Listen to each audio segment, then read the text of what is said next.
Hello and welcome to another episode of the Hellion Rebellion Rock and Roll Association, brought to you by Ali Geist. I'm going to change it up a little bit tonight, and we're going to talk about soundtracks.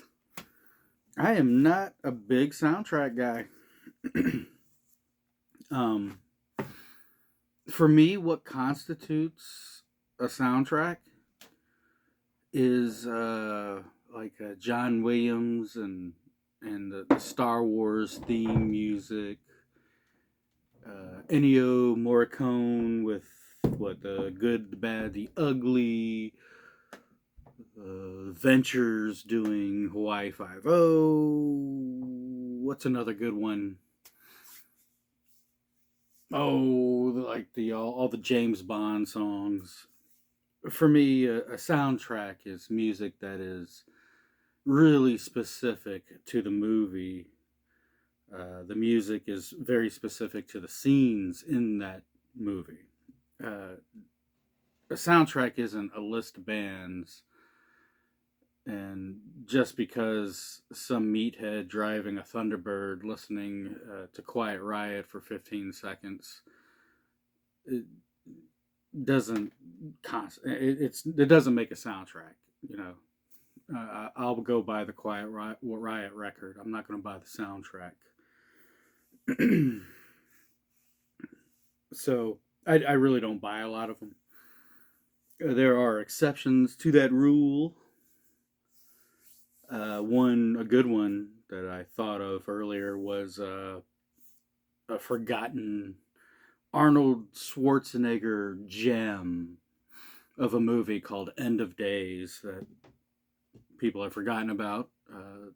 There's a song on there that Guns N' Roses does that is exclusive to that soundtrack. You can't find that song anywhere else but on that soundtrack. So if you're looking through the dollar bins, the $2 bins, and the $3 bins, and you find something like that, sure, I'll pick that up. That's worth a couple of bucks. That's how I found this soundtrack, uh, the Blair Witch Project soundtrack. For those of you who have seen this movie, you're probably scratching your heads wondering, when was their music even in that movie?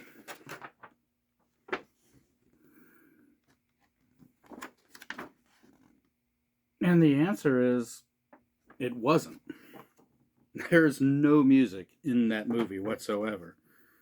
In fact, a true soundtrack to the Blair Witch Project would be limbs breaking, water gurgling, people screaming, wind rustling through the woods. That's what would be the soundtrack to this. So how did the Blair Witch Project make a soundtrack? Well, let's start at the beginning. I guess this movie came out in what, 99, 2000, 2001. And for a good 6 months, it was promoted as as being authentic and real. Uh, it's basically about three kids who go up into the Appalachian Mountains or some woody area in BFE, Maryland, to look for a local legend called the Blair Witch, who has been haunting that land for hundreds of years. Um, they go into the woods and they never return, and they're presumed dead. A year later, some hunters or some hikers would find a lot of their belongings, and they would find this video footage that somebody decided to make a movie out of, so we could all see how horrifying this experience was for these kids. I'm a huge horror fan. I love scary movies. I already knew within a month before this came out in the theaters that this was a hoax. However, this movie scared the crap out of people.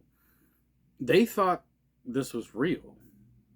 That some weird, creepy, eerie phenomenon was going on in those woods something that was unexplained, and these kids went missing. And for a good while, there were quite a lot of people who thought this was authentic and real. Um, all I could think about was, look at these little foolish capitalist bastards here. Uh huh. I see what's going on. But they were kind of inspired by what was it, Orson Welles' War of the Worlds radio broadcast from the 30s or 40s, where if you weren't listening to the radio to hear the disclaimer at the beginning of the show, and you came in halfway through that show, it's written as a news broadcast, and for weeks, the United States public, or whoever heard this, really thought that Martians were invading the country or invading the world. They thought it was real because it's written as a news broadcast. That's where the Blair Witch Project kids kind of got their inspiration from. It's ingenious. It really is. It's kind of cool. So let's get to the soundtrack, because this show's all about music. So now you know that the video footage and everything is just a big act. This is a conceptual idea, is that with the video footage that these hunters, hikers found, they also found a mixed CD, burned CD, which is this. And this was going to be all the music that would have been on the official documentary that these kids would have made. And it's all this really creepy music from the 80s and 90s, a lot of goth rock, like I don't know, Bauhaus, Laibach, Frontline Assembly. There's a lot of electronic stuff like Skinny Puppy, PIL, stuff like that. It's a really good soundtrack, actually. Everything on here is great. Of course, again, the bands I like, I probably already own the CDs or records that those songs are on. But I'm a sucker for conceptual art, and I thought it was kind of an ingenious little idea. So I'm like, okay, what would have been the songs on the official soundtrack to the fake movie that you were making, which was actually a fake movie? So yeah, there you go. It's probably the only soundtrack in the history of soundtrack. Am I saying soundtrack way too much? Probably in the history of soundtracks that none of the music is actually on the movie. So it's kind of a unique little thing into and unto its own. So okay, let's listen to music, because that's why we're here in the first place. The first group I want to showcase off of this, or not group, artist, is a woman who goes by the name of Lydia Lunch. She would get her start around 1980, 81. She is a spoken word artist. She is a poet. She is a singer-songwriter, performer. She has done some acting, and she also does seminars for, don't quote me on this, but I think it's women's empowerment. She's been she gets compared a lot to maybe Patti Smith. I can see some of the parallels there. Lydia Lunch is a lot more gothic and dark.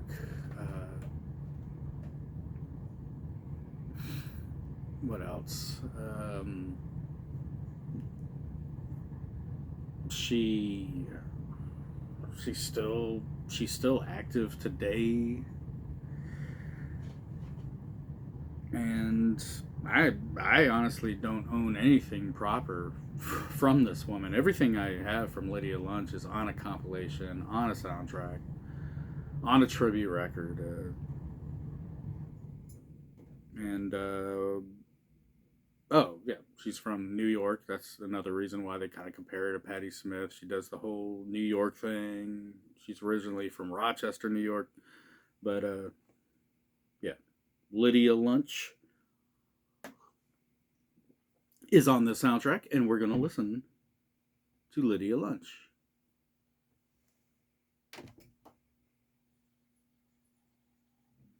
This is Burkittsville, formerly Blair. It is a small, quiet Maryland town. There are an unusually high number of children laid to rest here. Yet no one in the town seems to recall anything unusual about this time. To us, anyway. Yet legend tells a different story. One whose evidence is all around us. Etched in stone. Etched in stone. Etched in stone. Etched in stone. Etched in stone.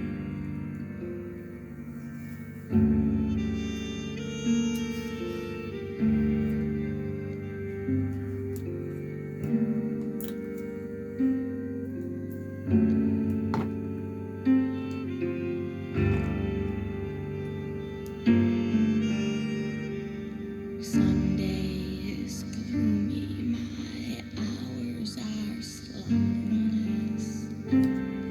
Dearest, the shadows I live with are numberless.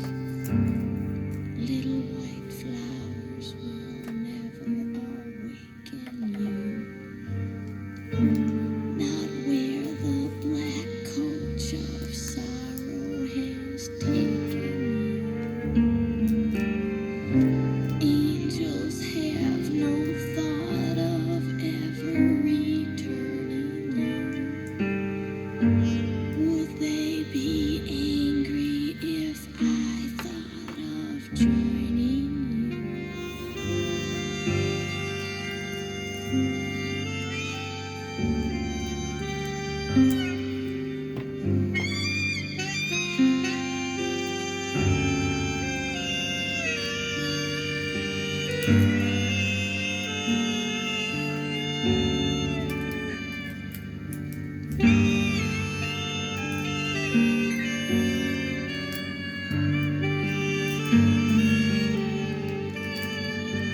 Sunday is gloomy with the shadows, I spend it all. My heart and I have decided to end it all. Soon there'll be candles and prayers that are sad, I know.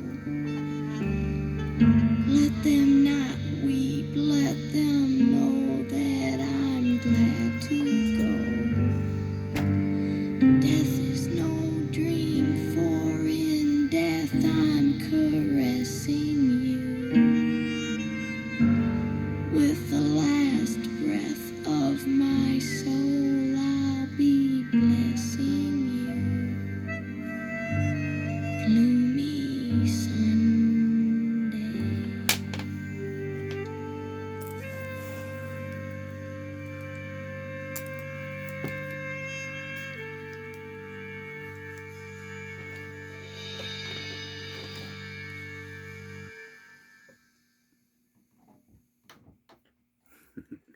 Gloomy Sunday by Lydia Lunch. That's a creepy one.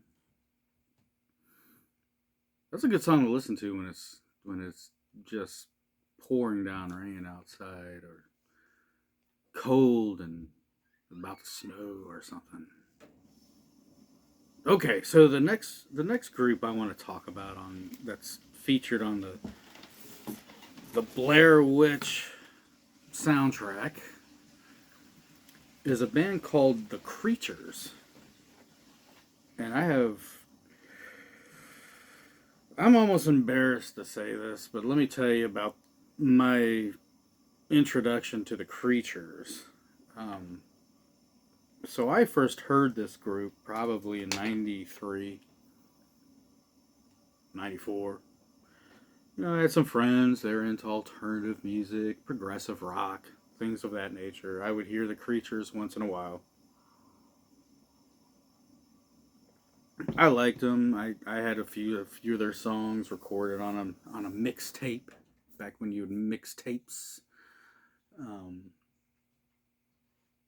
and I honestly thought the Creatures were an early '90s band who was heavily influenced by Bauhaus and wanted to be like the dark gothic Portishead or Mazzy Star or something like that.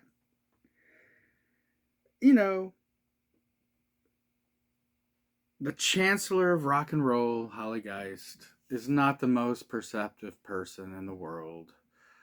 I can't be right all the time, but it's one thing to not know something for a few months, even a year, but it was years up until about 2004, 5, somewhere around there, that I found out that not only were the Creatures not from the 1990s, but they were from 1981, 1982. But Susie Sue from Susie and the Banshees sings for them. I didn't even know that is how perceptive I really was. And I own some of Susie and the Banshee stuff.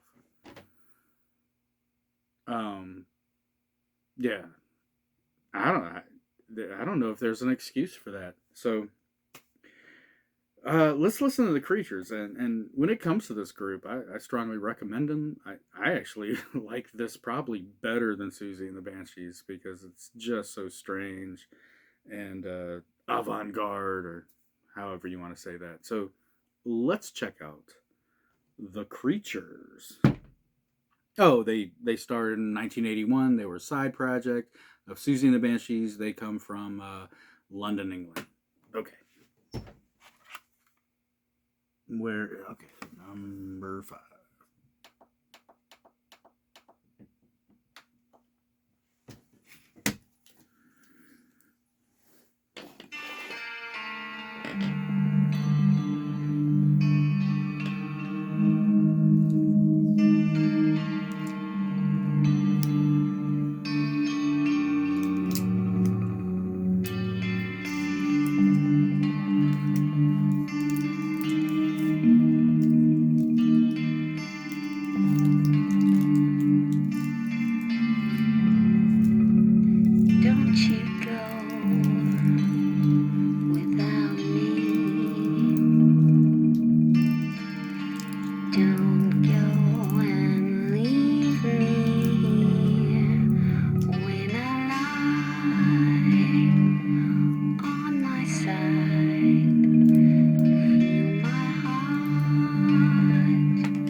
there you go. There's a couple of excerpts from what would have been the soundtrack to the official Blair Witch Project documentary.